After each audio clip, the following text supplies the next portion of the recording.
What's up, everybody? What's up, everybody? How y'all doing? Happy Monday. Happy Monday. I hope everyone had an amazing weekend. Kaisa, how was your weekend?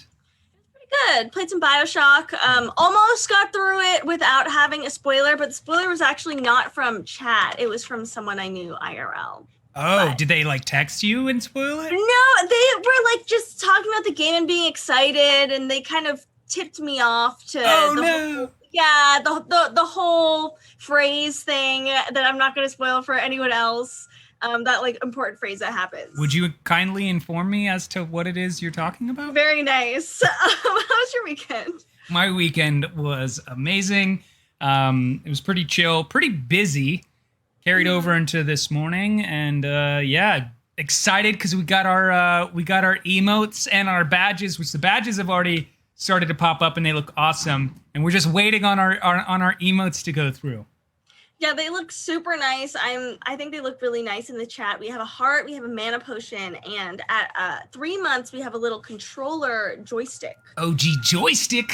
Yeah, looks so the new emotes are going to be Marrone's face and my face with our mugs, and we're just waiting on them to get auto approved. Yes, these are really cool. You can actually go to our Twitter and see them as well. And then also don't forget, guys, we're guessing what's in the mug. And today, got a tea for you. Marrone has the tea today. Switching it up. I do not have a tea today. That's the only hint that I'm going to get. I almost choked on the tea because I breathed in after that moment. So glad I'm still here with everybody. Very glad. So some of the topics we're going to be getting into today is we're going to start with our Esports Roundup. Not just about, League of Legends, LCS, or CDL, the Call of Duty League, but we're also going to get into some more pop culture news, what celebrities are investing in esports teams, because the list is growing. And then we're also going to get into some Call of Duty cheater news, because there is always Call of Duty cheater news. And it was this one is pretty funny when we show the clip as to what happened, the timing that this happened, where a streamer who got caught cheating, but then also some news regarding Activision and Infinity Ward issuing a lawsuit towards a cheating company, who then responded with, "We're very sorry." We're also going to get into an article I found and raised my eyebrows at, the best Mac games 2020, if anyone has a MacBook.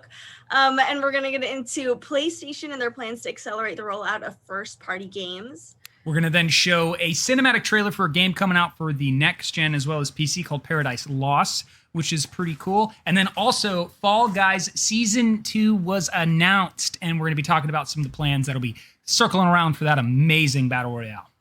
And if we have time, we're going to get into news about the live-action Resident Evil Netflix series that was announced that I am not super excited for, as much as I love Resident Evil, and also the next League of Legends spin-off, which is an ancient board game. But like she led with, let's go ahead and jump into the topic of conversation that we have on our Mondays, being the Esports Roundup. So a big bit of League of Legends news from this weekend for LCS, which is the North America division, is after 2 back-to-back years of TSM missing worlds, they made their return, making their climb through the losers bracket of the League Championship Series 2020 Summer Playoffs, defeating Cloud9 in 4 games. And this is the first time Cloud9 has ever missed worlds since their organization was founded in 2013. And just to answer Kix, because we all know who this is, why are you drinking tea? Because all of my options of what's in the mug tend to get picked pretty fast, so I switched it up to some tea to make it a little bit difficult to figure out what's in the mug. So far, it's working. It is, yeah. I will give this hint. There are 2 flavors to this tea, and it's delicious. Thank you so much, Blind Squirrel. So yeah, this is really sad news for Cloud9 fans, such as myself. I feel like Cloud9, you could always kind of rely on them to make it to Worlds. Yeah. They're a good team. They also played pretty well this season. So it was a big surprise that, I don't know, something happened. Maybe the team fell apart. Maybe quarantine's getting to them. Who knows? But, TSM is going to Worlds this year. Yeah, that is crazy, because Cloud9, like you said, is that name even if you're not too big on following what's happening within esports, you just know of Cloud9. They have a very strong presence across many games. So the fact that they did make it in since 2013 it's a pretty big deal. So I'm sure there's a lot of talk going on in regards to what do we think happened. But this also should be that just healthy reminder of it can't always be, one way for so long. Some change is going to happen. So there could be some restructuring and things like that. We see it with traditional sports all the time. These dominant teams don't do so well for so long. They get to a place where they don't, and they need to reevaluate. And it's, I'm just going to say, it's just impressive that they've been able to go to Worlds every year since 2013, alone, keeping up that streak for this long is impressive. So this really isn't, something super horrible that's happened, especially since they've had a lot of roster changes, this whole time. It's different players getting to Worlds. Besides Sneaky, who's, I don't think he's playing this year. I think he's taking more of a backseat role and, helping with the team or coaching something like that. So big sad for Cloud9, but I'm excited to see, how well TSM is going to do. Yeah, and speaking of our next topic being Call of Duty League, is that the Dallas Empire has claimed the title of the Call of Duty League 2020 Championship Series, and the Dallas Empire steamrolled their way to a title. They won $1.5 million with a 5-1 championship match over the well-known Atlanta FaZe. The tweets I saw about this Call of Duty news was just like, yes, like easy win. Like we did it again. Let's go Dallas Empire. It seemed like this was pretty expected, but congratulations to the Dallas Empire. Yeah, this is also another one of those moments too, because Atlanta FaZe is a little showboaty, you would say, in their presence. So to go 5-1 is quite shocking in a championship series. You would hope it would be much closer to that, but right. yeah. As who was it? I think someone was talking about this earlier, but yeah, they did get dominated, and it is just, I think, a moment for Atlanta FaZe to walk away from and be like, maybe we need to do some reevaluation too. That's not a good outcome. Losing the finals to the Dallas Empire, winning 5-1 is a pretty bad stomp. It's not a good look. I wonder, how quickly fans kind of caught on that this was going to be easy, that Atlanta FaZe wasn't going to make a comeback. I don't know what happened. Maybe they choked. Yeah. Maybe they choked. Maybe there's something, deeper than that wrong with the team, but it seems like a little bit of an embarrassment. Yeah, I would also say too that with regard to Atlanta FaZe, I don't think this is hurting them that much, as they still have a very large popularity both on YouTube totally. and everywhere else that the FaZe clan tag tends to permeate.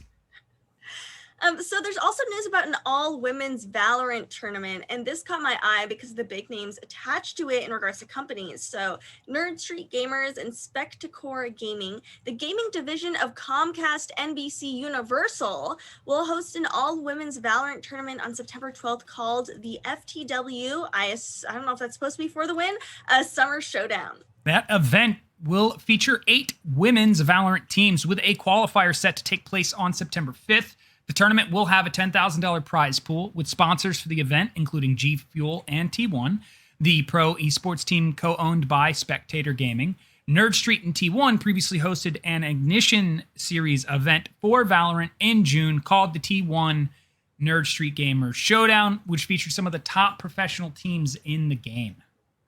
I think this is great news. I've actually often been asked, like, hey, do you think it's a good idea to have, women's tournaments? Isn't that just, keeping them apart from the men and making the problem worse? I think that it is a necessary step towards, eventual totally co-ed tournaments, because a lot of women do feel discouraged from, if you're the only girl at this, at a tournament with like 50 other people and you're the only girl, you're going to be treated differently, most likely. And, just being in the space of having an all-women's tournament is a lot more approachable, and I think a lot more encouraging for people that might otherwise doubt themselves, or not want to, face all the other things that come with being the only woman at a tournament, to cease to exist. Yeah, I think it's a great choice for them to have this type of event happening. It brings recognition to a predominantly male industry, especially on the pro scene, as we can see. So this allows, those individuals, those women who aren't getting a chance to get noticed, that are as talented, if not more talented, to get the spotlight, especially within something like Valorant, which is continually growing interest, and people are really, I would say, getting behind the fact that Valorant is an entertaining esport that people are expecting it would be. Right, it's a way to expand the talent pool. If you only have 50% of the population, playing a game, that's not going to be the top, the top talent that people have to offer. I've also noticed in like gaming commercials and advertisements, I've noticed more women being featured, which I'm very happy about, because women want to spend money on games. Sometimes I feel like these companies don't want me to give them my money. So it's good to see this. It's good to hear this. Also, thank you so much, Blind, for the 1337 dono. Thank you so much for the dono, Blind. Also, Kane Guardian, you got one of the flavors correct. I'm just going to say that. Currently, what's in the mug, one half of those flavors is mango. I won't tell you the other half. You got to guess that. So more TSM news that we have is TSM signs a chess player. So esports organization TSM, which stands for Team Solo Mid, if you didn't know, not important, has signed its first professional chess player, US Grandmaster and 5-time champion Hikaru Nakamura, the youngest American to ever earn the coveted ranking at age 15. Nakamura is considered among the best players in the world, routinely ranking alongside world champion Magnus Carlsen as one of the greatest living chess grandmasters. Oh, you said he's 15? He was 15. Okay, all right. I was like, is he 15 and dominating as this grandmaster? That's amazing. So Nakamura, who's now 32 years old, has actually been a leader in helping establish chess on Twitch, which I saw a video recently of some like players getting really hyped around a chess there's a viral match. video. That I thought was really funny. So coaching well-known pros, also helping organize tournaments since the primary sponsors, chess.com, partnered with Twitch in 2017. I'm just like, how good do you have to be at chess to be grandmaster at 15 and partner with chess.com itself to like be one of the faces of chess? Yeah. I think this is kind of a long time coming. Chess has been really trendy on Twitch for a while now, and I think it's funny, but also mostly just very cool that, an esports team will sign a chess player, because you can just play chess, on your computer, and then now it's an esport.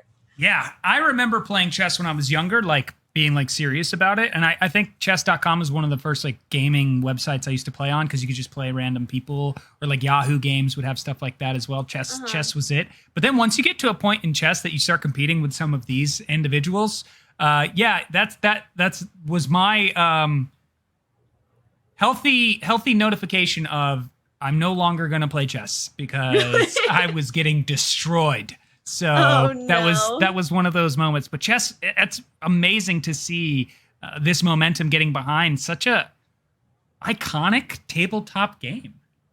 Such an iconic tabletop game, and now it's cool because you can be on TSM if you play chess. So the next story is one with regard to FaZe Clan, as well as some traditional sports athletes, is that esports and gaming organization FaZe Clan has announced that high school basketball recruit LeBron Bronny James Jr. will be joining their organization. The news was posted via 2 FaZe Clan tweets on Sunday afternoon, with one including a hype video featuring basketball highlights of Bronny James, the son of Los Angeles Lakers star LeBron James, as well as highlights from video games, namely Fortnite and Call of Duty Modern Warfare. And earlier this week, Philadelphia 76ers star Ben Simmons joined FaZe Clan as a content creator under the name FaZe Simo. Other athletes currently on the FaZe Clan creator roster include Pittsburgh Steelers wide receiver Juju Smith-Schuster, who is FaZe Juju, and Miami Heat player Myers Leonard, who plays as FaZe Hammer. Rappers Ugly God and Lil Yachty are also affiliated with FaZe Clan, while Migos member Offset is an investor of the brand. FaZe Clan is definitely like top of the list. You could say, fighting with 100 Thieves for that spot. It's like coolest esports org. Yeah. You've got all these like football players on there, like Migos, like Migos member Offset is an investor of the brand. A lot of these celebrities are, and a lot of athletes, a lot of basketball players are, starting to also they want a piece of the pool of the prize, whatever the phrase is. But they see that gaming is getting bigger and bigger, and they want in. They do, and it's not surprising what FaZe is doing and how they're actually making a very smart like choice business wise that is affecting their marketing by going after these names and getting involved with these types of content creators. Because more and more I jump into games of Warzone, more and more I see that FaZe tag popping up that I'm just kind of like, okay, this isn't as surprising, and I'm guessing that's not just in Call of Duty, but that's everywhere else.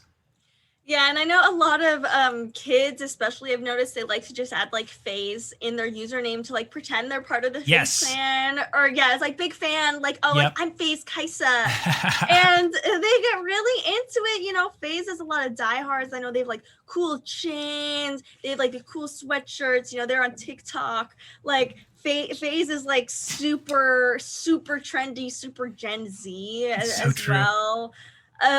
It's cool to see these celebrities getting in.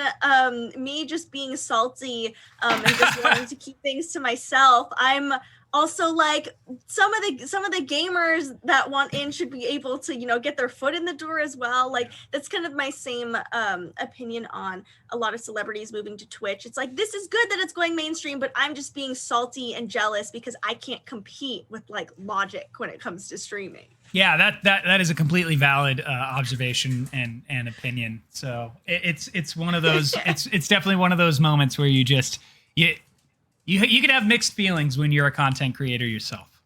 Yeah. So there's more news, with the esports and pop culture stars, as also Post Malone is the latest celebrity to jump into the world of competitive gaming. On August 28th, Envy Gaming announced that the pop star had joined as a co-owner, acquiring an undisclosed equity stake in the company. So Envy operates teams in multiple games, and it owns the Dallas Empire of the Call of Duty League and Overwatch League team Dallas Fuel, which hosted Owl's first home game in 2019. Post Malone joins a growing list of big stars investing in esports, including Offset, as we said, with FaZe Clan, Drake with 100 Thieves, and The Weeknd. I actually didn't know this one, who invested in Overactive Media, which owns teams in the Overwatch League and CDL. So, oh wow, Blind, thank you so much for gifting that sub over to Calf. Calf, what is up, brother? What's up, Hope you're Calf? doing well.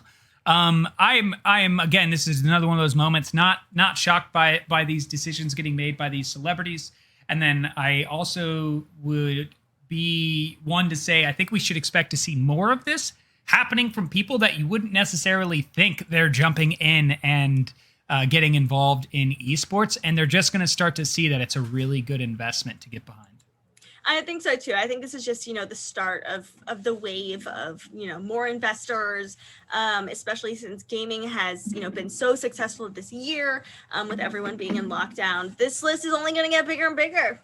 That it is. But you know what is getting bigger and bigger? The more we talk about it, the more we see it occurring, because it is of no shock, is that in some Call of Duty Warzone, you're getting some people who are cheating. But then now you're starting to see some of these streamers, like one who accidentally revealed he is cheating and ended up losing his Twitch channel.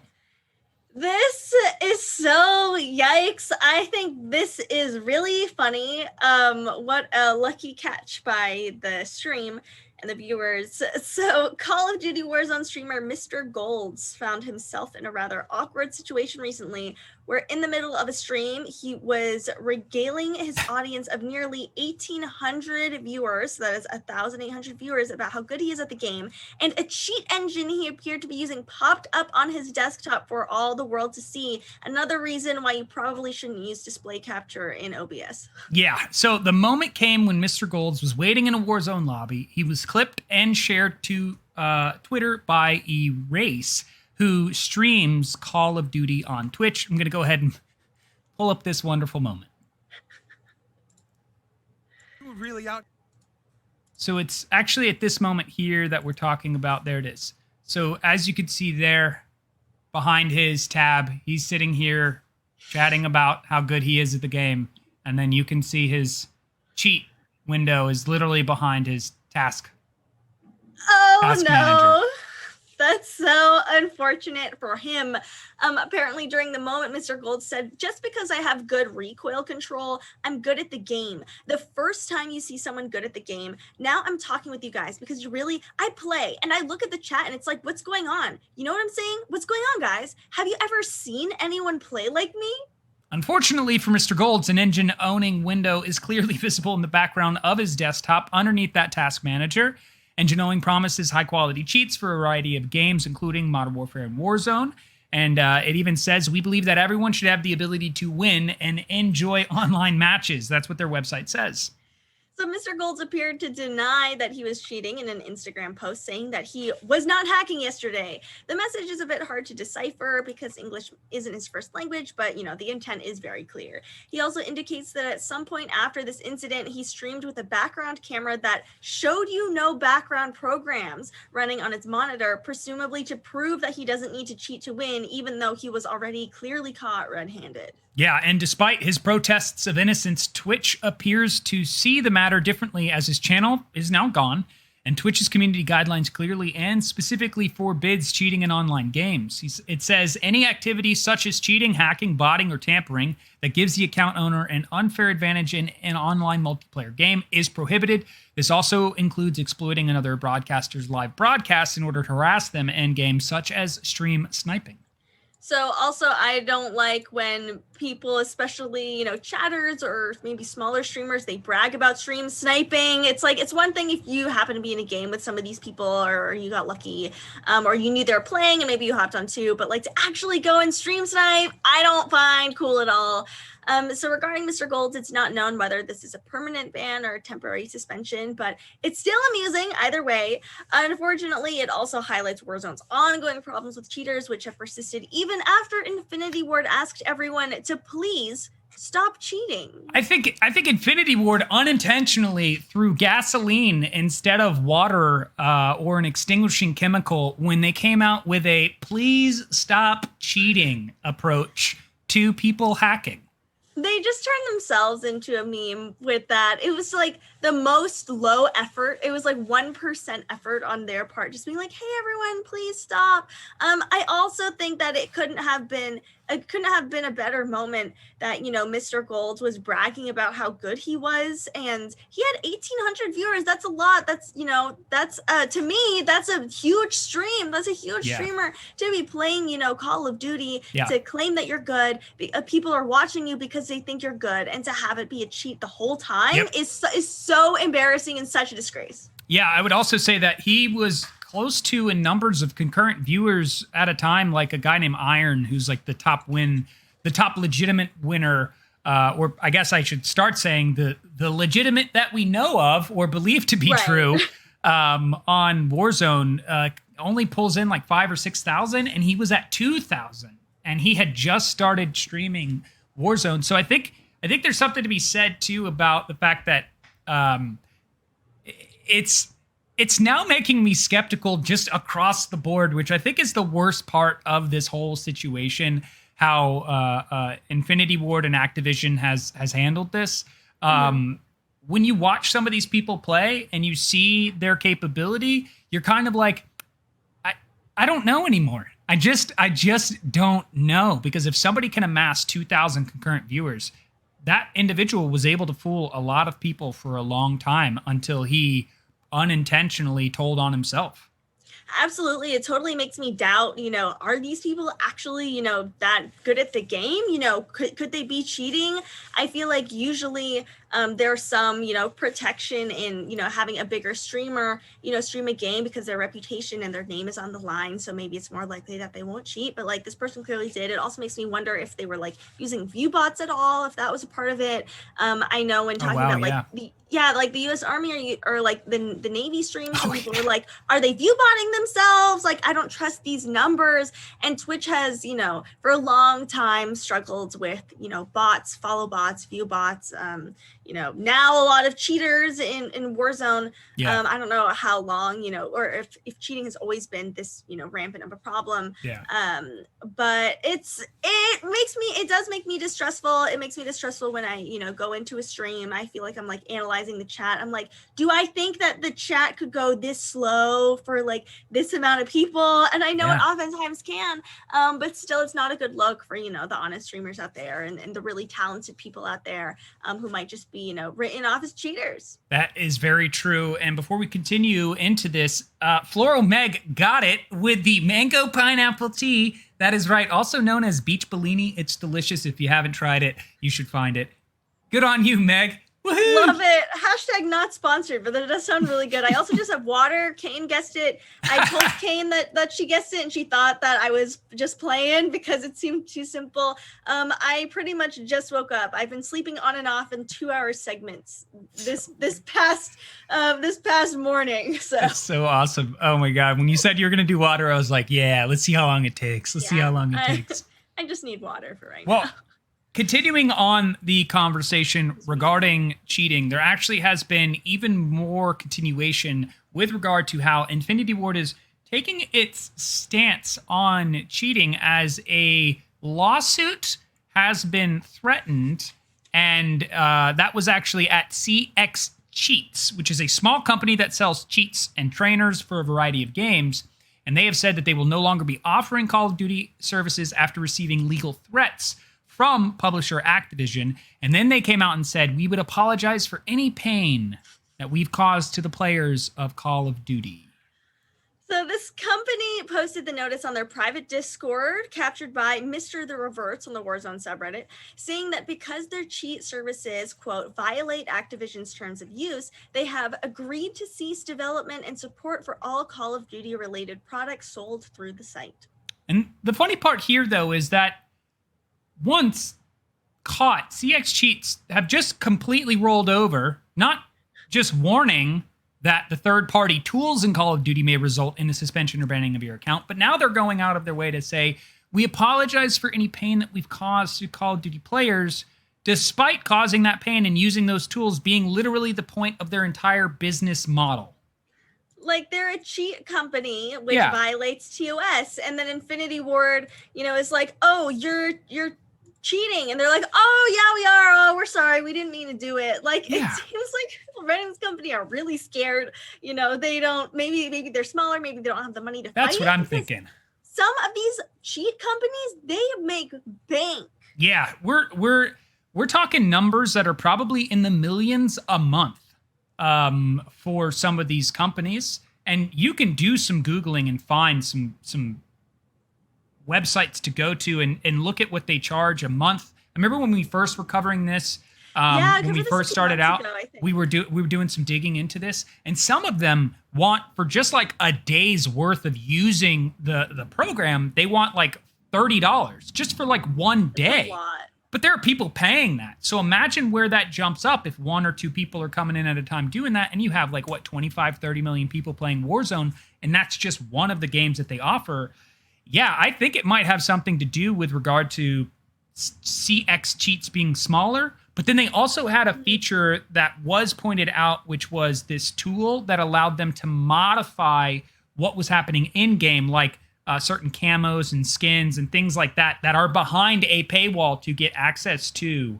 So that might be where they could just be one of very few that get this type of legal threat, whereas some of the other ones might still be around because they're not trying to do any of that.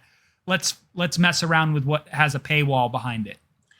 Right. Maybe, that's, what did them in, or why, they're the one that's being called out here, because I'm sure there are a lot more cheat companies.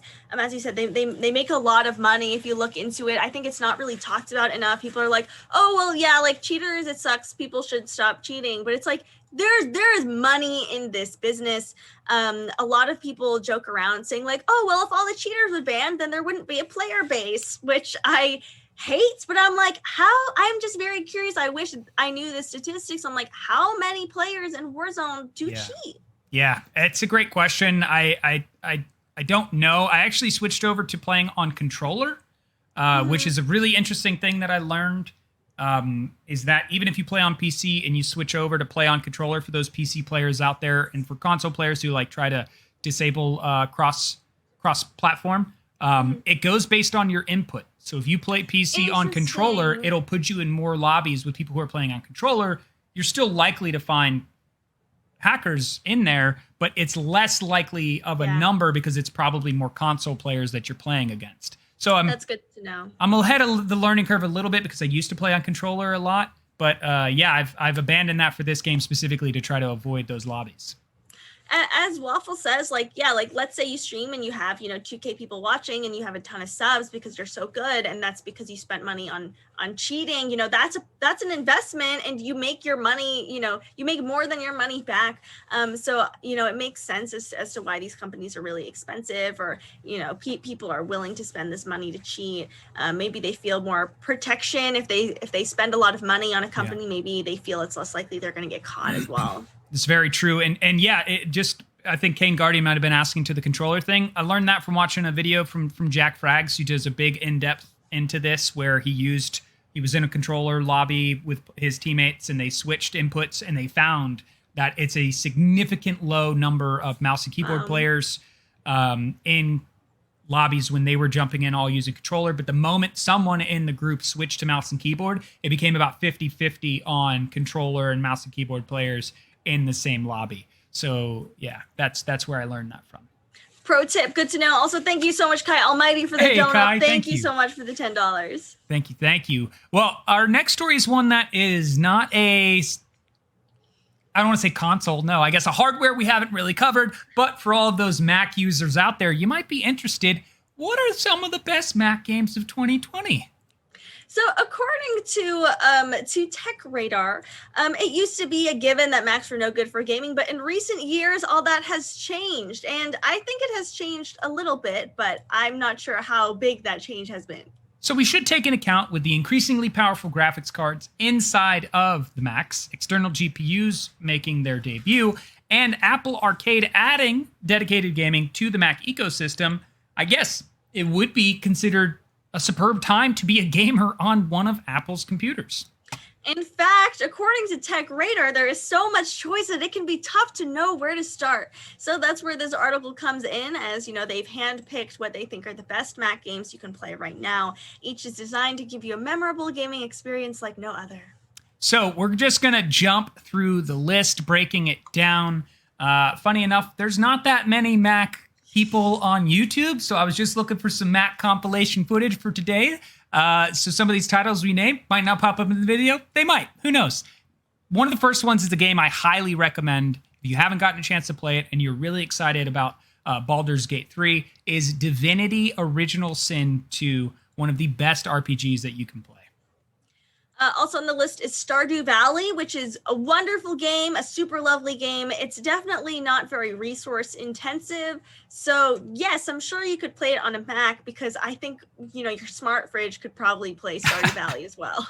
Yeah, and the next one is Sid Meier's Civilization 6.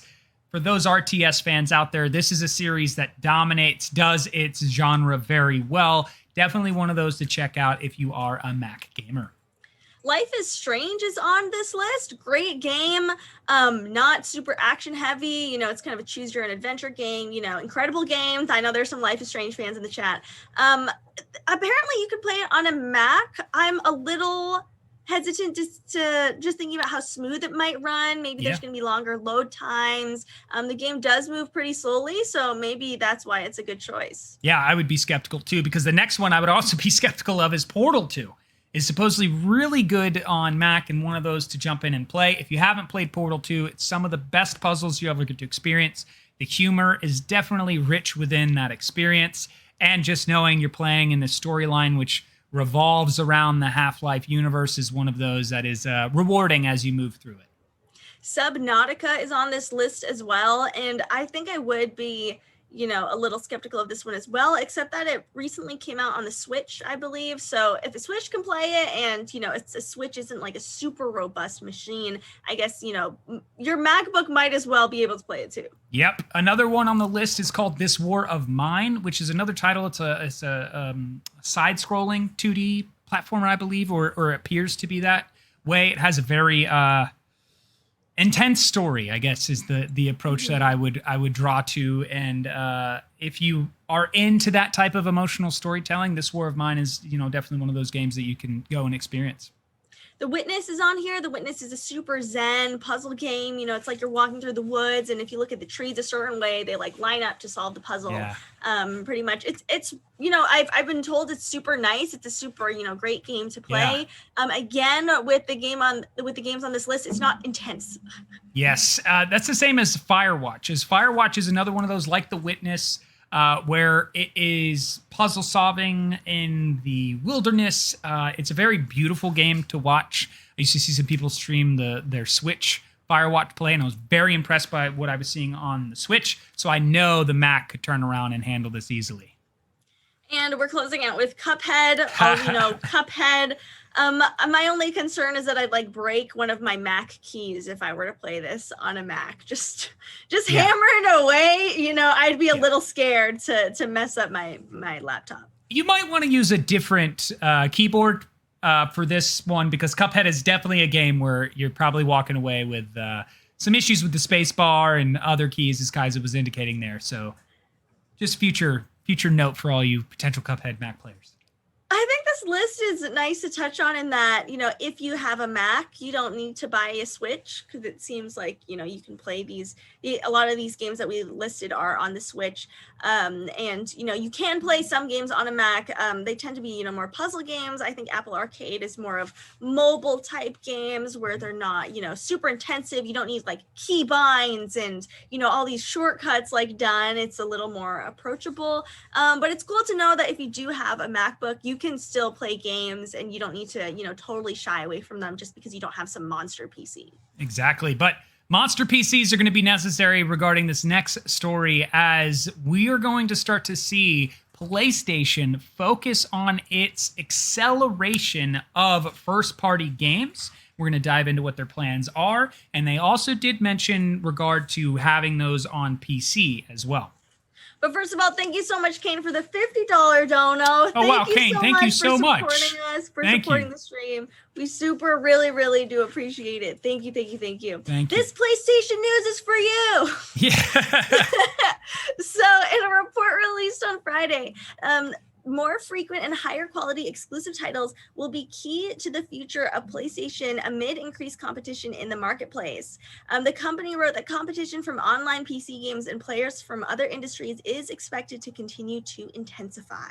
So in order to continue growing, PlayStation Business came out and said this: SIE intends to make proactive investments to reinforce content and to work to raise brand value, foster communities and user engagement, while enhancing direct consumer services that get closer to users. Sony continued by saying, to reinforce content IP, SIE will accelerate the enhancement and rollout of its portfolio of exclusive PlayStation titles.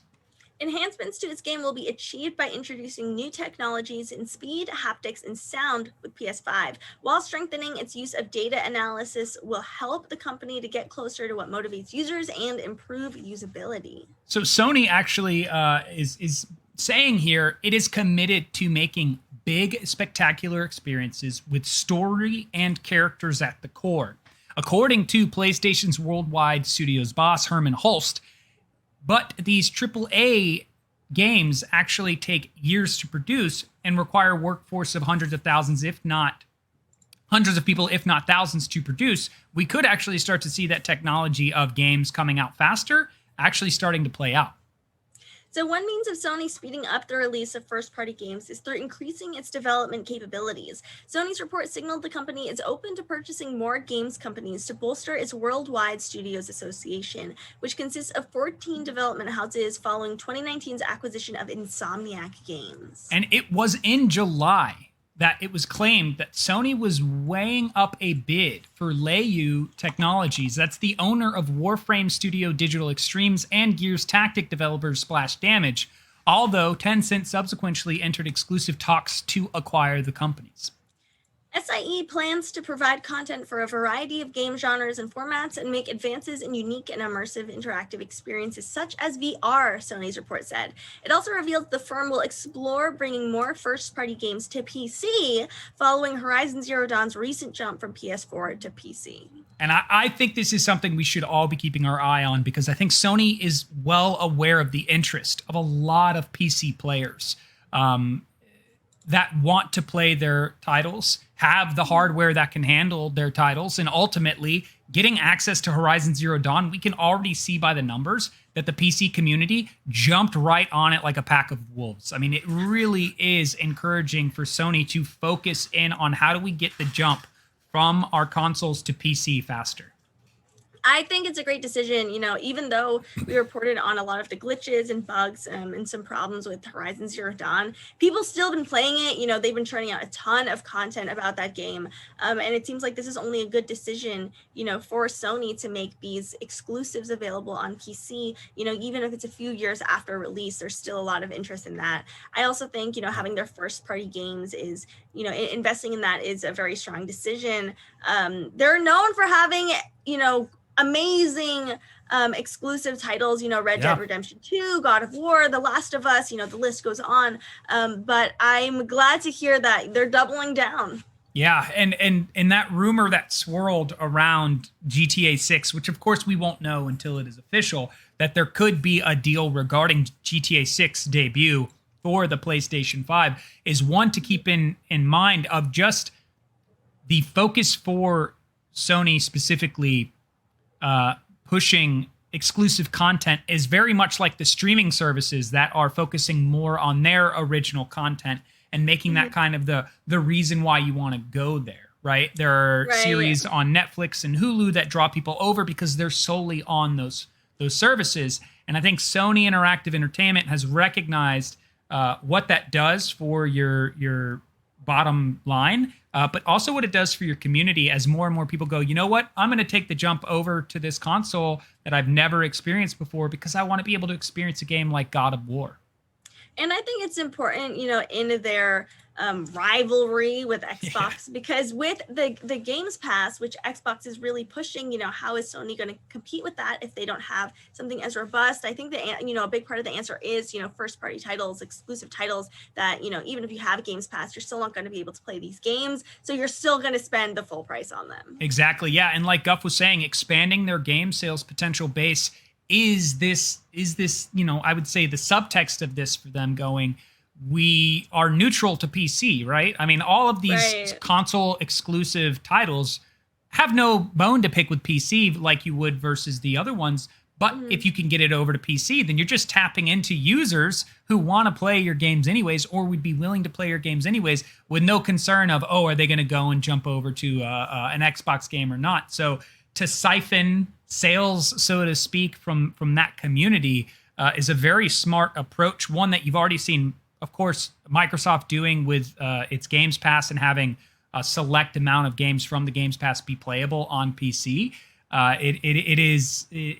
It makes a lot of sense that Sony is mirroring that choice. The next would be would Nintendo start to be willing to dabble in the PC community as well? I hope so. We've kind of talked about this briefly, if they would ever do it. I am going to say it's not going to happen anytime soon, especially with the Switch Pro coming out, but it would be nice to see. I mean, just to expand on... We can hope. We can hope. To expand on what you said about, PC players, like, I'm not necessarily anti-Xbox or anti-PlayStation. As you said, I just have a PC. It's not like I, don't want a console. It's just more of, I don't really need a console. If I already have a PC, so bringing these, PlayStation games over to PC is only good for me if I'm not going to go out of my way to, buy a PlayStation 4 anyway. I think it's a good decision, versus, trying to sell those exclusives to, Xbox gamers. It does work. It has happened, but I think PC players are probably less resistant, to buying PlayStation stuff. Yeah, that's a great observation. So we'll definitely be keeping our eye more on what's going to happen with Sony Interactive Entertainment and how this is going to turn out for them. There was a game announcement recently that did come out over the weekend, or at least a cinematic trailer for a game that is for the next-gen consoles as well as PC called Paradise Lost. So games and developer Polyamorous revealed a new trailer of their upcoming game, Paradise Lost. The video is of a cinematic nature, even if it's a bit different from the usual cinematics, opting instead to pan around a scene frozen in time. Let's take a look.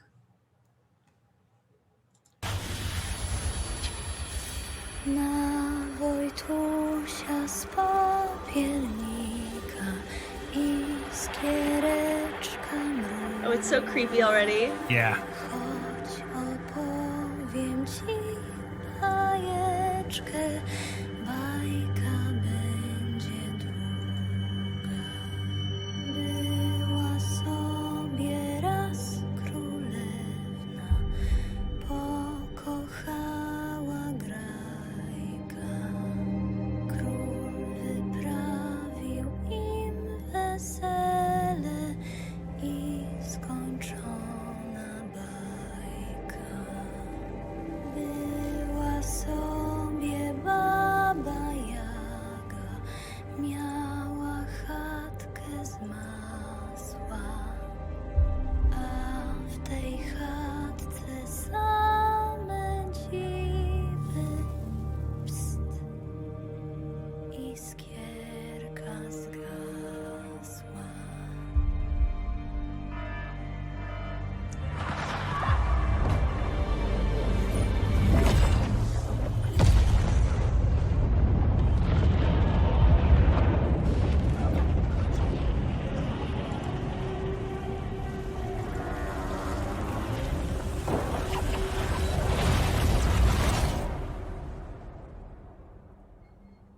Oh my god. Na Wojtusia z popielnika iskiereczka mruga.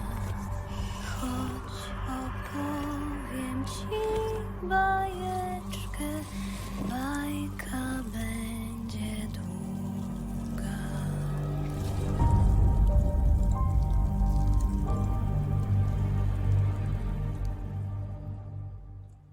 All right, that was super intense. That was crazy creepy.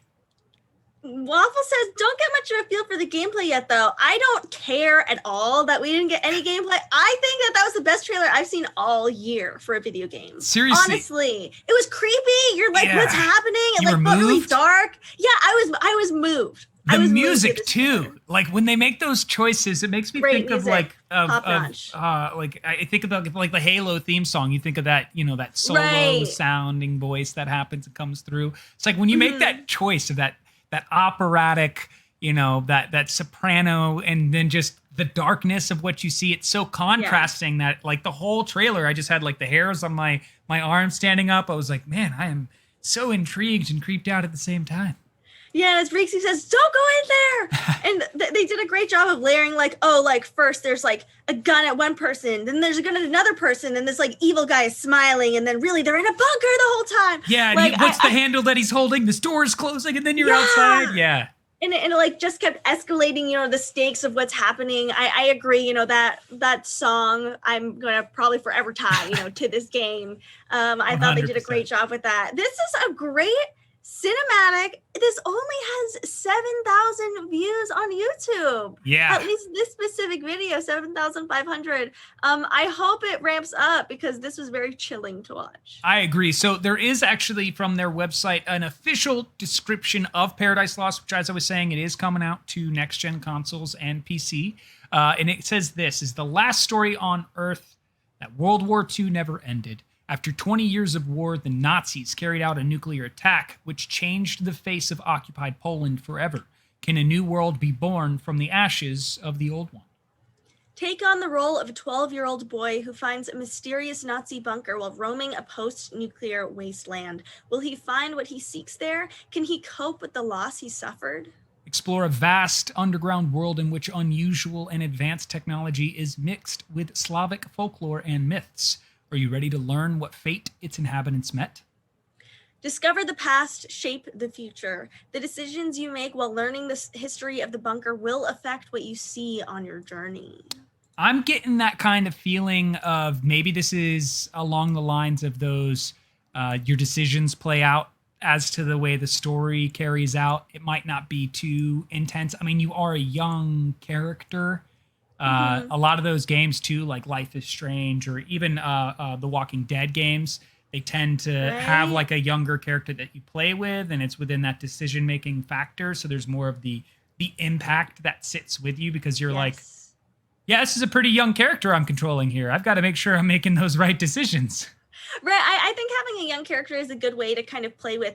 You can't be the hero all the time. Like if you play a 12-year-old boy, you know, you might not be strong enough to lift some rubble off of someone. Maybe you can't save everyone. I think is a good way to kind of, you know, keep the story out of your hands in a way that doesn't feel like you're just watching a movie. Yeah, and I'm with Guff is that just from the cinematic trailer, I feel like the story of the game comes through in a way that brings me in as to my curiosity of what is the story that you're telling here.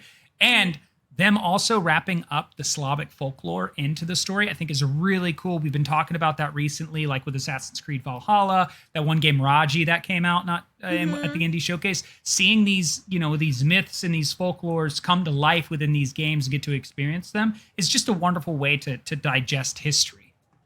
It is, and maybe it's just because, you know, we watched that trailer after talking about a lot of Call of Duty, and Call of Duty Black Ops Cold War is coming out, but I'm like, there's so much like post-apocalyptic nuclear like media coming out right now.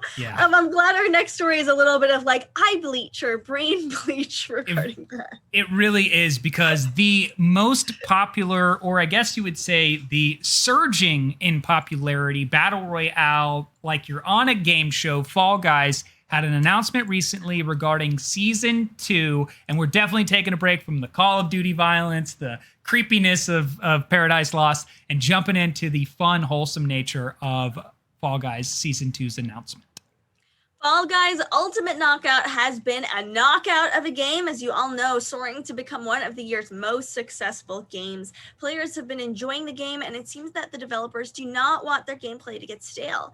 During Gamescom, a virtual video game news event, Mediatonic revealed plans for Season 2 of Fall Guys. So Season 2 will bring with it a unique medieval theme, brand new maps and minigames, and even more player skins.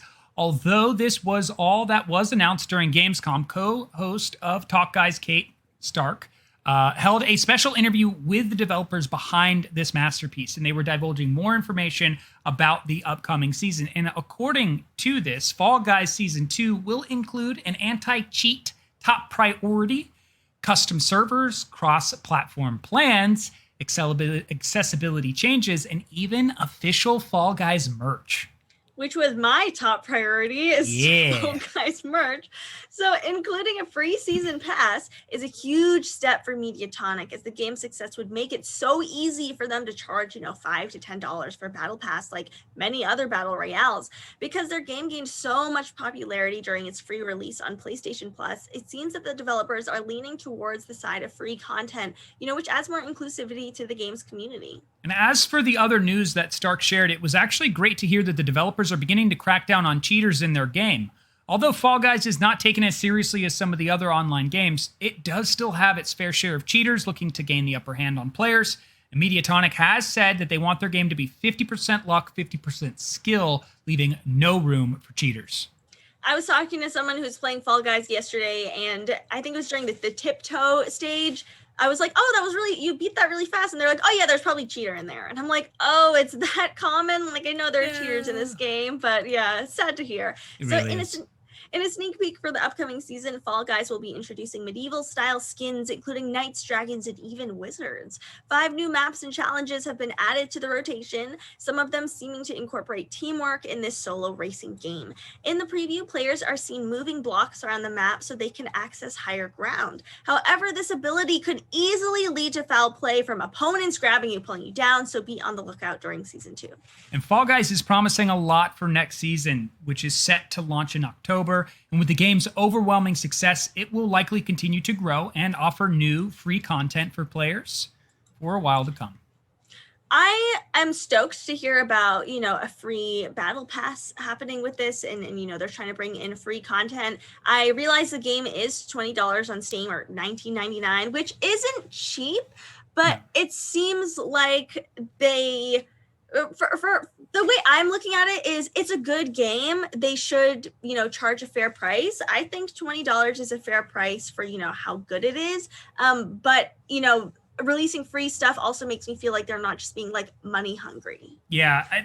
The part of this game that I've taken into account of like why you're seeing a prevalence of cheating is wins grants you access to custom content within the game, like exclusive skins or whatever. You spend your crowns on them. So there are probably people who are just really frustrated with Fall Guys because there is a lot to this game, like people trolling you from not crossing the finish line. Right. Just also getting a bad team in the team sports one. So I think there's a lot of just frustration from that side that they're just like, I can't take it anymore. I just want to fly to the other end of the map. Where I hope that they do introduce the aspect of buying skins and allowing, the people to possibly pay for content maybe after they've achieved a certain status or whatever, just to maybe help deter people from making that decision where they're like, if I spend $5, I can get my skin that I want versus going and spending $20 to ruin the experience for everyone else. Right. I think that's a, generally good model that I'm pretty happy with is, having content that you can grind the game and you can get for free. Or if you just want to, throw money at the problem, you can. And, it's a win-win. Maybe that would deter cheaters. I hope so. It seems just so awful to cheat in a game that's like 3 minutes per round. It's supposed to be silly fun. It's supposed to be a lot of luck anyway. Yeah. I am glad that they're, putting a priority on cheating. It seems like they want to keep, really the wholesomeness in their community. They're not, trying to sell out for anything in particular. Yeah, and the fact that they said that it's a priority, if you haven't seen, like Tim the Tapman, as well as a Shroud and a few of the others have gone into lobbies where they themselves, while they're streaming, cheaters do pop up and you can see, and it's just so blatant. It's because there is a limited ability of how fast you can move, as well as the abilities that you have. So when you see people sprinting like Usain Bolt out the gate, you just know it's not legit because a Fall Guy like waddles everywhere he goes like a little pigeon. And I'm giving Mediatonic a bit of leeway here because I don't think they expected this game to be nearly as successful as it is. So they probably didn't anticipate that maybe cheating was going to be this bad of a problem. Yeah. But it seems like, they're taking it seriously. They are making it a priority. They don't want this to ruin the experience for everyone, who's genuinely enjoying, this game that they built. Yeah, there's actually a really cool video where, I think we all, if you pay attention to Twitter, saw the whole how long it took for Tim the Tap Man to get his first win in Fall Guys. Well, I guess he's had their developer's eye on a lot of his streams because there was a stream that he was playing in, which is funny, where it looks like a cheater gets banned mid Fall Guys match. Nice. Because he just disappears. Like the guy was there and then just gone, so they didn't know what happened. They were wondering if it was like a live ban like that because it's very easy to detect. Which is the great part about it. I'm also curious as to the one part of this story is the merch. Will we see at some point actual Fall Guys bean outfits? And are people going to be cosplaying as beans sometime soon? I want to see like an inflatable Fall Guys suit. I doubt they could get that out in time for Halloween, but I think that would be an absolute hit.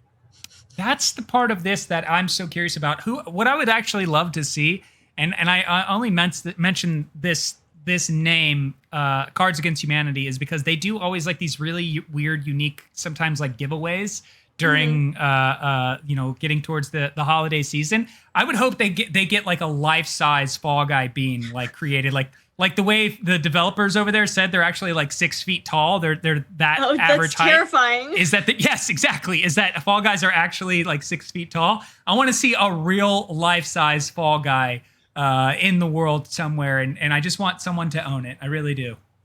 Right, I could see that as a great marketing thing to like build the actual Fall Guys. I feel like we'd see memes about how scary they are because 6 feet sounds scary to have a Fall Guy that big. It does. I'm sure they're going to be, ramping up the promotional stuff.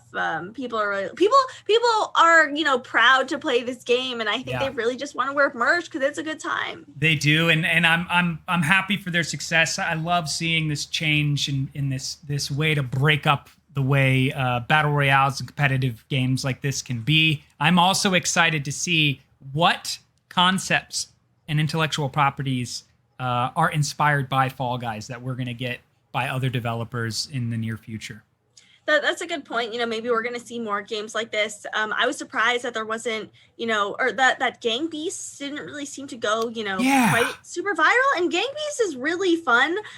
So yeah, I hope after this, more developers will, add in more of this luck factor. As a way, it's like it makes me feel like they're kind of leaning into the gambling feeling. I know that's why people like battle royales in general, because it always feels like maybe you can win, but this is in a very harmless way, that it's okay to do that. Yeah, it's okay. Get out there and go win this crazy game show. That's basically what it is. But that does bring us to the end of the Daily Gaming News Hour for this Monday, August 31st. This was an awesome episode and day with our new badges, getting to see them up in the chat. Our emotes are coming soon. Thank you all so much for being a part of the DGN News Hour today. Thank you so much for hanging out, for chatting. Love to see the new badges on all of you. Thank you so much for the donos as well. As always, we are going to be running reruns of this show as well as the previous episode right after this. We're going to have VODs on YouTube, clips on YouTube, and posting more on Facebook. So if any of you get your news from Facebook or know anyone who's into gaming and who's on Facebook, we'll be posting on there as well. Also, make sure to tune in tomorrow because we have a couple of stories that we're definitely going to jump into, one of which is got a lot of the community of Resident Evil scratching their head, as it was announced that the Netflix series for a Resident Evil show is happening, but it's going to focus on Wesker's kids? What? I think that's weird. I don't know what that's about. Just put in Chris and Jill and Claire and Leon. I don't care about Wesker's kids. And then we'll also touch on the next League of Legends spinoff, which is actually an ancient board game and not Riot's first foray into tabletop games, which I was surprised to learn. That is gonna be some fun stories to dive into. So make sure you tune in tomorrow. We're always live 1 p.m. to 2 p.m. Pacific Standard Time, Monday through Friday. Thank you so much being a part of the DGN family, for the donations, the new subscribers, the follows, the likes. All of this is not possible without all of you beautiful human beings. Thank you so much. But for today, August 31st, that is our episode. I am Kaisa. I am Roan. We will see you all next time. See ya.